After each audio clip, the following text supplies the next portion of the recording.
The Sims 1, one of the greatest games of all times and the first Sims games I've ever played as a teeny tiny gamer at the dawn of the 2000s. It also has the best expansion pack ever created, the Sims Superstar.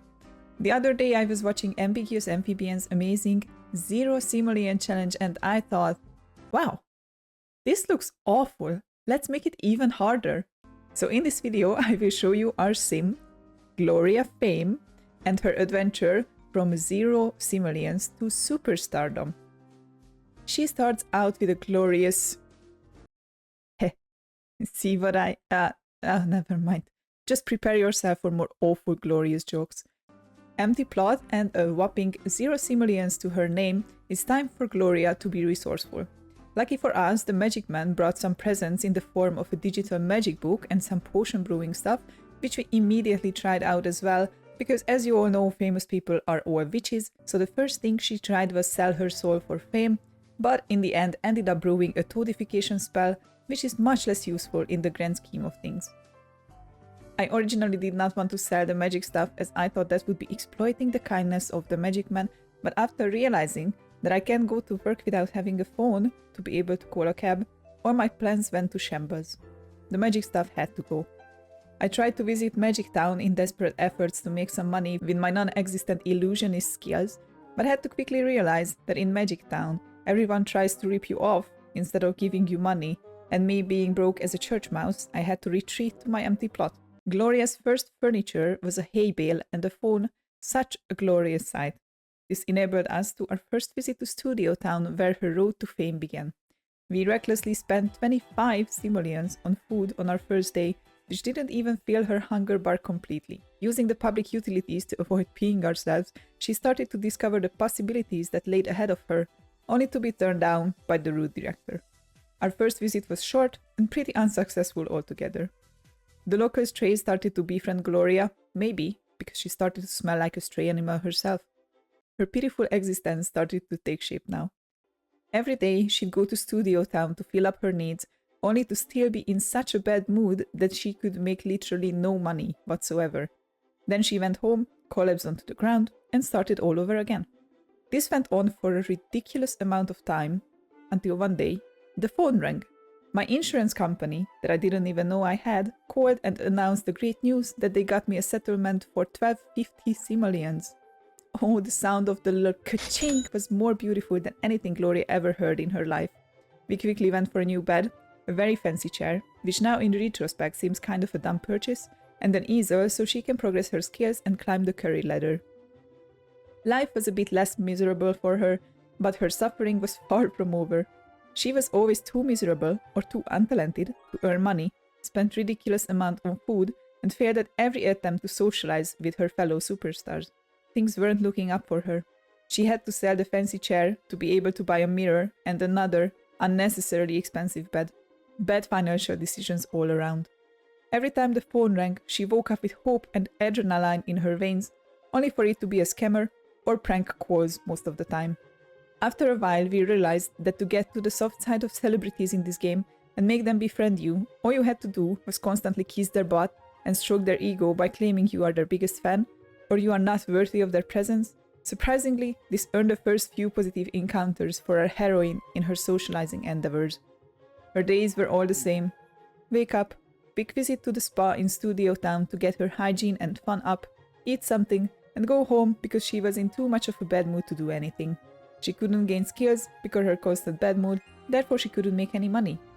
After a while, we were even too poor to afford food, so we had to sell our furniture. Things were not looking up. We even had to sell the fancy bed for cheaper than we bought because of depreciation, and now we were back at square one. Oh boy. Then everything changed when I discovered something. It only took me 2 hours of playing to realize I can scam people out of their food. See people pick up fruit from this table and go on about their way to eat it. But if I create a distraction by introducing myself to them, they leave their plate and forget about it completely, giving me the chance to swoop in and fill my belly with nutritious salads, steaks, and whatnot. Oh, to think about the ridiculous amount I spent on burgers when I could have done this all along. After another lucky phone call, Gloria was able to afford a shower that she desperately needed and even a new chair and a TV. What luxuries can anyone else want than sleeping, eating, showering under the stars? Then the first disaster happened. The grill caught on fire, but our heroine bravely extinguished the blazing trash can, saving our property from total annihilation. About an hour of suffering and poor financial choices later, Gloria was finally in a good enough mood to earn her first ever creativity skill point. Therefore, she was finally able to make some quick bucks by performing awful karaoke songs at the 𝓢𝓮𝓽𝓾𝓹 karaoke bar. I don't know why or who would tip this performance. The people seem to enjoy, and I like money, so I have no complaints. The karaoke and the phone scam money was so good that it allowed us to buy a toilet. All our basic needs were met now. The only problem is we had no money to cook. Back to stealing food from rich people. The days went by the same. We stole food, we karaoke'd ourselves to total exhaustion, slept, then stole food, karaoke'd, and slept, and karaoke'd. We got another 1,000 payout from our lawyer, and these calls always came at the best time when we were on the brink of starvation. From this fancy money, we finally bought a fridge and a stove. We were almost living like normal people, except we had no walls. The only problem is we didn't have a sink, so the dirty dishes kept piling up, summoning even more roaches than before. Oh life! When you solve one issue, it keeps throwing others at you. But Gloria stood the challenges well, and even made a friend. Her fame rose to an incredible 1 star.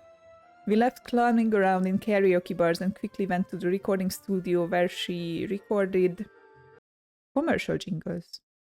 What a nice improvement. Money was flowing like she was printing it, a shocking 60 simoleons for one jingle recording, and we quickly bought the missing sink. But we didn't pay our taxes, and the repo man took our TV away. And then, the unimaginable happened. The stove caught on fire, and as a responsible citizen that she is, Gloria called the fire department. However, I was not aware that the fire department didn't work like in The Sims 2, where they would arrive immediately. I thought they weren't coming, so I sent Gloria to try to extinguish the flames herself. And she caught on fire. The fireman made sure to not extinguish her only after saving the valuable property, because we all know human lives can be exchanged for simoleons, so he just left her to die. Gloria, after things were finally looking up for her, her fame rising, friendships forming with other people, her mood becoming better and better as she saw the light at the end of the tunnel, she felt a hope in her heart that soon enough she'd get out of these awful living conditions. Now rests on her beloved plot she called home. Anyway, meet her cousin, Gina Fame, who was more than happy to move into this horrendous plot and take over the role of Gloria. With great ambition and 0 simoleons to her name, she was ready to become the most famous sim in Studio Town. She inherited all the furniture that her cousin worked so hard for, so we can kind of say she got the easy mode of this challenge. Oh well. Learning from the past mistakes, she quickly got 2 skill points while her mood was still high enough to do so. Her first trip to Studio Town was a success, where she got her first star level, wonderful half star.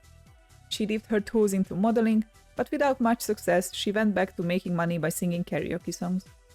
Without a stove, she couldn't eat, so the downward spiral started again. Stealing food from strangers, singing karaoke, sleeping, all over again. After she got her first star of fame, she opted out of the karaoke, just like Gloria did, and started to record the commercial jingles. However, she was so unsuccessful that she didn't manage to earn 1 single simoleon out of this. None. Eventually, she started to make her way out there, earning money, singing karaoke, finding friends. Until one day, her inevitable fate caught up to her.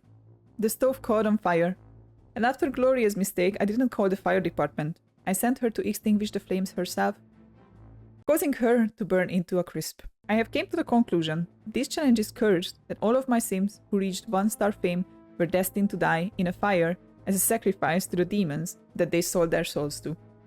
I was so pissed at the moment that I quit the game, and I thought I wouldn't try to finish the challenge until the 3rd contestant appeared. Gwen Fame. Thank you so much for watching, and if you are interested in Gwen's story and fate, as the challenge progresses, let me know. If you enjoyed this video, leave a like, maybe subscribe to the channel, and I will see you next time. Bye bye!